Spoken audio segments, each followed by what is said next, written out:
Hello YouTube and people of the interwebs, welcome back to another Doctor Who video. I'm going to let this video run. I'm not going to edit it because I just want to give you my first, as coherent as possible, thoughts on the latest episode of Doctor Who, Wild Blue Yonder. I have literally just sat down, I've literally just this second finished watching it, and yeah, I don't know, my thoughts are kind of muddled. I didn't love it as much as last week, but don't get me wrong, it was still a very, very strong episode of Doctor Who. The only thing immediately, I don't know why I'm starting with negatives, I'm usually quite positive, but it's not quite the sort of 60th vibe, like big anniversary special. It's a very, very good episode of Doctor Who, but is it necessarily, it doesn't come across as an anniversary special, if you know what I mean. That's like a almost finale episode, like the episode you'd get before the finale of a season. That's what it feels like, which that's not a bad thing because obviously they've kept the marketing for this so under wraps. It was never going to be some insane thing like, oh my god, Matt Smith's back, Peter Capaldi's back. Like, everyone's been saying that for so long, and we all kind of knew it was never going to be that, but I think the way they've marketed it with, like, saying that certain cast members redacted, it builds people's expectations of going, oh, who's in this episode? And obviously, spoilers, Bernard Cribbins is in it, which was insane. I mean, he was only in it very briefly, but it was lovely to have Wilfred back. He's probably he might even be my favourite companion. Like, Wilfred's so good, and he got a lovely little bit at the end, and I did love how it sort of cliffhangered into what's going to be the giggle, and obviously the Toymaker's plan, and the puppet that's making everybody go mad. But yeah, I really enjoyed it. I'll start breaking it down more coherently. I think David Tennant and Catherine Tate, as ever, they give brilliant performances. They're so good. And yeah, I'm trying to think of other cast members in the episode, but there isn't anyone. It's basically just them two. Obviously, Bernard comes in at the end and is lovely for it, but yeah, it's just them two, which I am glad they got a lot of time to shine, because obviously, for the majority of the Star Beast, Donna doesn't have her memories back, and it's still Donna, but it's not quite the Doctor and Donna as we always remember and as we know. But this episode, you properly got the Doctor and Donna. What I did think was really, really interesting is how directly this is sort of carrying over the Jodie Whittaker era, and I do really respect that from Russell, because I know a lot of people on Twitter especially were like shouting about also, apologies, I've got a cold, so if I sniffle or sound a little bit under the weather, I am, but a lot of people on Twitter have been complaining for a long time, going, Russell's erasing the 13th Doctor, he's erasing the 13th Doctor's era. No, he's not even slightly. I mean, the amount of 13th... It was just so direct. They directly mention the Flux, they talk about the Timeless Child. I think that's probably the last we'll ever really hear of the Timeless Child going forward, with the Doctor saying, like, yeah, I've been through a lot, but I'll be fine. I'll get over it. Which, that's quite nice, and I'm glad they didn't ignore it, because I'm in what's probably the minority of people that genuinely enjoyed The Timeless Child. I loved that episode when it came out. I think it's a really interesting plot twist, and yeah, my only concern with them talking about it so directly in this new era is that, like, is that going to confuse people? Because not everyone will have watched the Flux episodes, but I don't think that matters too much. I think it was dealt with really nicely, really, really enjoyed it. Now, I will say the direction of this episode, I can't remember his surname, but the guy who directed it's called Tom. He did a fantastic job. Like, it looks so cool. The budget increase as well. Actually, like, it looks like a Marvel show, which obviously is not like A-list Hollywood stuff, but it looks very, very good, and it allows all these weird and quirky things, like all the ship moving about. That wouldn't have been possible budget-wise in the old RTD era, so it's really nice to see all of that happen now. I do think, like, the episode kind of gave me the vibe.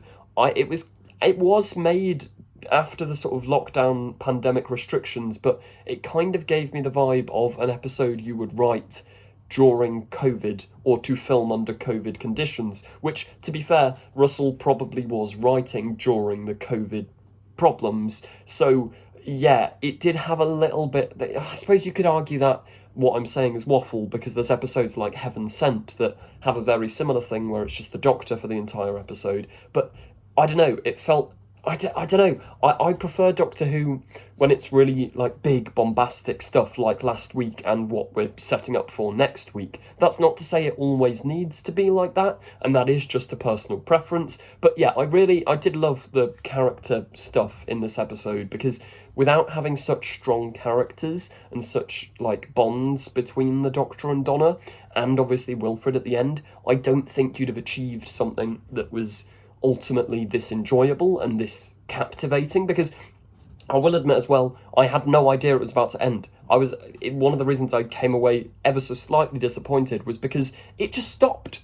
And that's a really good thing, because I was so engrossed. I was like, wow, we've still got loads of this episode to go. It flew by, just like last week. It's an hour-long episode that just it goes like that, and it's such a shame. And it's also really sad, because that's 2/3 done of the Doctor and Donna. I want more of them.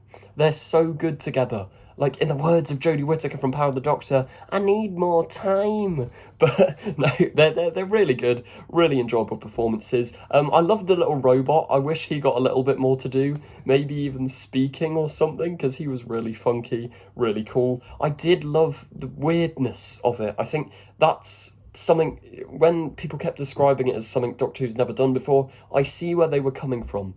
Like, when the arm happened, it was like, what the hell is going on here? And then obviously you get them becoming really big, the jaw stuff. It did look a little bit cartoony, and I mean this in a good way. It reminded me of the Guardians of the Galaxy films. There's that sequence, I think, in the second volume two of Guardians of the Galaxy, where like Rocket and Groot are on the ship, and then their eyes start bulging and it all goes comic booky. It kind of gave me those vibes, which, yeah, I love the Guardians of the Galaxy movies, so that's a compliment there.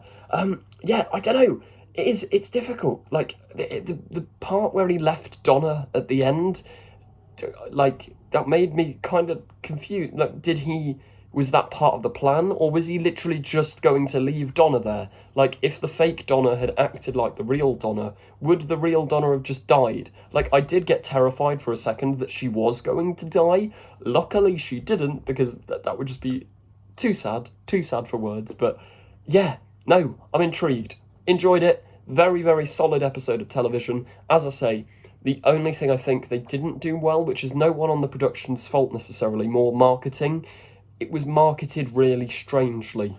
I feel like you could have marketed this episode more as like we won't tell you what the villain is, but David Tennant and Catherine Tate alone acting, that, because that's a really good selling point. And I think there's probably going to be fans out there that do get angry that this isn't some big bombastic special like The Giggle or Star Beast. But yeah, that's not necessarily the production team's fault. That's just more on the marketing end of things. I think it was edited together really, really nicely. I liked at the start, they lingered on quite a few shots for a little bit long, like a little bit longer than you'd expect. It made it slightly uncomfortable, which is definitely, like, that was the aim of it.